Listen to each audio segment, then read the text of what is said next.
Alors bonjour chers auditeurs et bienvenue sur les grandes voix francophones. Nous sommes ici au 30e Festival international de la poésie de Trois-Rivières et nous avons la chance de tomber sur l'organisateur qui est le train et sa femme, la locomotive Marie Verbeau, les deux qui travaillent fort pour que la poésie puisse vivre. Nous sommes en compagnie de Gaston Bellemare. Bonjour Gaston. Bonjour.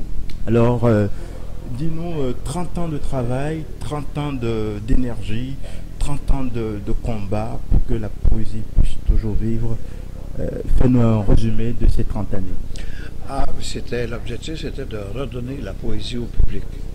Parce que dans les années 60, ici, même au début des années 70, le public aimait la poésie, écoutait la poésie, lisait beaucoup la poésie. Et tout à coup est arrivée une période où les gens se sont oubliés la poésie, ils sont mis à faire autre chose, à lire autre chose, lire des romans, lire ci, lire ça, sous l'influence de la radio, de la télévision, des critiques. Et tout à coup, nous, on a vu le besoin, on sentait que les gens avaient besoin encore de la poésie, mais ils ne savaient pas comment y revenir. Alors, on s'est donné comme mandat de redonner la poésie au public. Et 30 ans plus tard, je peux dire qu'on a fait un bon bout de chemin, puisque au 10e anniversaire du festival, on a mis 300 poèmes sur les murs de la ville. Et les gens viennent maintenant lire ces poèmes-là. Ils viennent à Trois-Rivières pour lire ces poèmes. Puis de temps en temps, il y a un petit couple qui lit un poème d'amour qui est là, puis qui s'embrasse après. Alors, si un petit couple vient à Trois-Rivières pour s'embrasser, on a fait un bon travail. Et c'est la meilleure paix qu'on peut savoir. Puis après, on en a rajouté 102 autres au parc portuaire qui sont en français et dans la langue du poète. Donc, il y a 21 ou 22 langues différentes au parc portuaire avec le texte en français. Et on a fait un monument pour rendre hommage à tous les poètes du monde. On a une boîte aux lettres recyclées aux couleurs du festival, dans laquelle le public qui passe à Trois-Rivières nous laisse des poèmes, et le public de Trois-Rivières aussi nous laisse des poèmes, qui après ça, chaque année, on les ramasse dans cette boîte et on les met sur les cartes de poèmes pendant le festival. On a institué en 30 ans une douzaine de prix de poésie qui valent un peu plus de 50 000 $ par année maintenant. Et chaque année, on invite les lauréats de prix, autant ceux que nous, on a créés que ceux qui sont donnés à travers le Québec, de sorte on invite les poètes étrangers qui ont tous gagné des prix nationaux ou internationaux, de sorte qu'on dit au public, vous pouvez venir écouter les poètes, ce sont les meilleurs au monde qui sont là.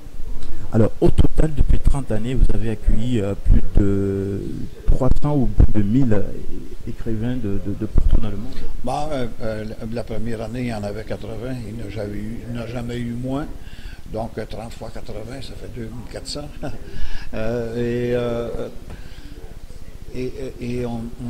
Des années, on a fait 150, 160 poètes. Maintenant, on se situe aux alentours de 100. Donc, à mon avis, jusqu'ici, on a reçu un peu plus de 3000, 3500 poètes. C'est au fait un festival qui s'étend sur 2 semaines et on constate qu'il y a plusieurs activités. Est-ce qu'il y a plus d'une vingtaine d'activités pendant ces 2 semaines? Pendant les 2 semaines, non. On a une moyenne au tout début, le premier festival, on avait à peu près 34-35 activités. Ça durait seulement 3 jours. Et au fur et à mesure, le public nous a demandé d'ajouter. On a ajouté. Et finalement, on s'est ramassé à 10 jours et le public demande encore d'en avoir plus. Et nous, on a dit non, on arrête à 10 jours, c'est suffisant. 2 week-ends et toute une semaine pleine avec 2 week-ends. Et maintenant, on fait en moyenne entre 350 et 400 activités de poésie en 10 jours. Et ça commence à 9 h le matin et ça finit à minuit et demi, 1 h, 2 h de la nuit. Et de temps en temps, il y en a qui vont à leur activité du matin et vont se coucher après. Plusieurs poètes ont affirmé que c'était un très bon festival, que le festival de poésie de Trois-Rivières est un festival incontournable. Et aujourd'hui, vous avez pu faire de cette ville la capitale de la poésie. Quand est-ce que l'idée-là vous est arrivée? Nous, on n'a jamais eu cette idée-là. L'idée est venue au premier festival de Tours en 1985. Félix Leclerc, le chansonnier québécois est venu ici, on l'avait invité au festival et il a déclaré que Trois-Rivières deviendrait la capitale de la poésie. C'est tout. Après, on n'a fait que courir après l'épithète, nous, pour faire en sorte que, avec les équipements, une capitale a toujours des équipements. Alors, un jour, peut-être qu'on aura un parlement de poètes ou un parlement de poésie. Il ne manque que ça maintenant dans la ville. On a des rues, on a des édifices qui portent le nom de poète. De 18, je crois on trouve des poètes et le mot poésie dans 18 situations différentes à l'intérieur de la ville. Il y a la promenade de la poésie, la promenade internationale de la poésie. On a 2 endroits où on rend hommage aux poètes qui sont décédés, les poètes de la région qui sont décédés, notamment dans un immense jardin.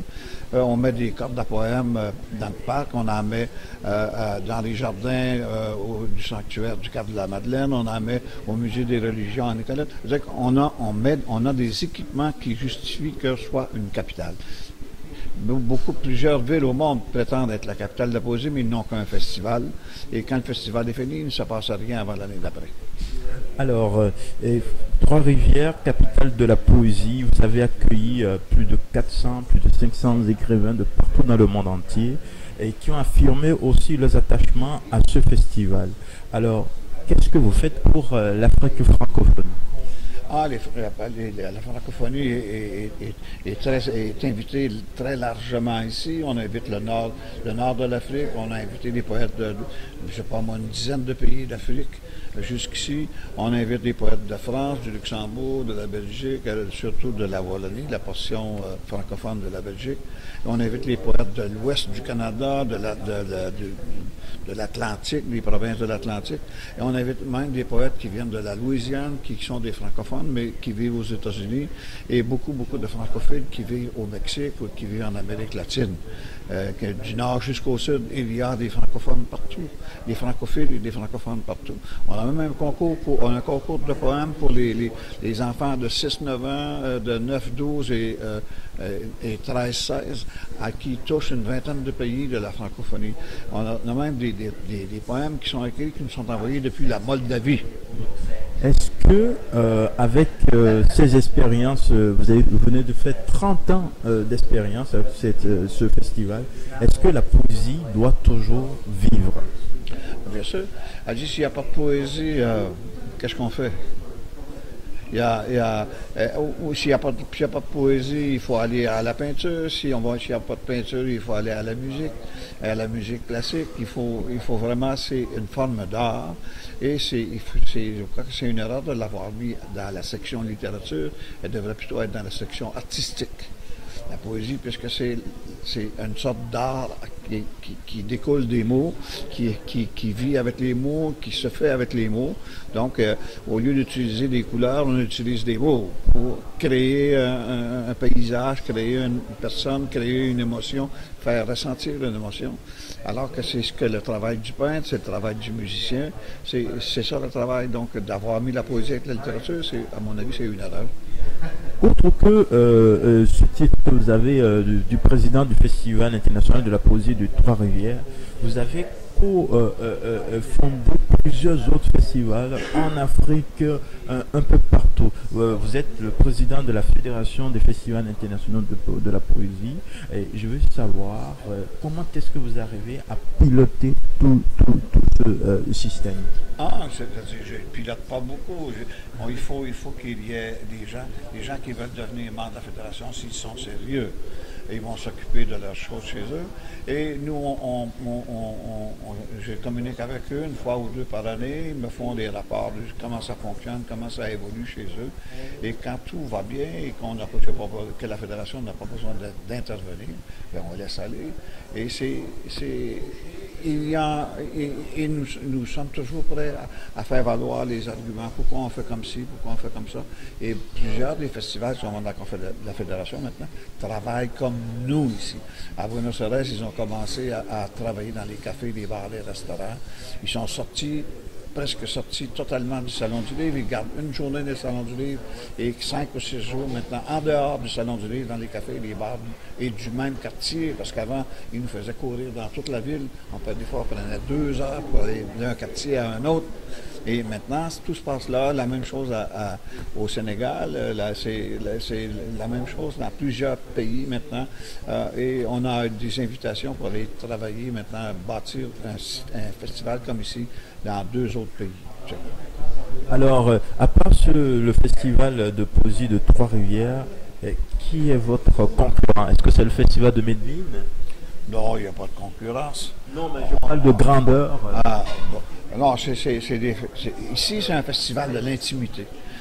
Tu peux avoir 10 restaurants en même temps. Il y a des gens dans 10 restaurants. Et ce sont tous des restaurants de petites places. Donc, 45, 50, 60 personnes maximum.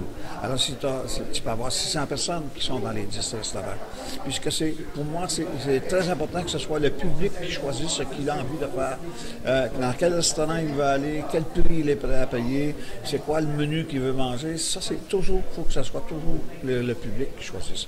Alors que Medellín, ça se passe dans un vieux théâtre à la grecque. Il peut y avoir 3000 personnes qui sont là. Il y en a 1500 qui écoutent. Les 1500 autres parlent et changent. Et le système de son est parfait. Il permet à ce que les gens, les poètes qui sont au bas de la scène, n'entendent jamais les gens qui parlent en haut, parce que c'est en même temps un événement social. Alors, Medellín, c'est extraordinaire parce que c'était la ville la plus violente au monde. Et ils se sont mis une douzaine de jeunes à lire des poèmes sur les coins de rue. Et au public, et le public, après ça, ils les ont fait rentrer dans des salons, dans des petites salles. Et maintenant, c'est un événement international de grand niveau. Nous aidons Medellín en fournissant chaque année un billet d'avion pour des poètes qui viennent de la francophonie pour aller là-bas. Alors, c'était Gaston Belma, président du Festival international de la poésie de Trois-Rivières sur les grandes voix francophones. Nous sommes ici au 30e festival de cette rencontre ici à Trois-Rivières. On vous remercie. Au revoir. Au revoir. Mais tu as tout ramassé.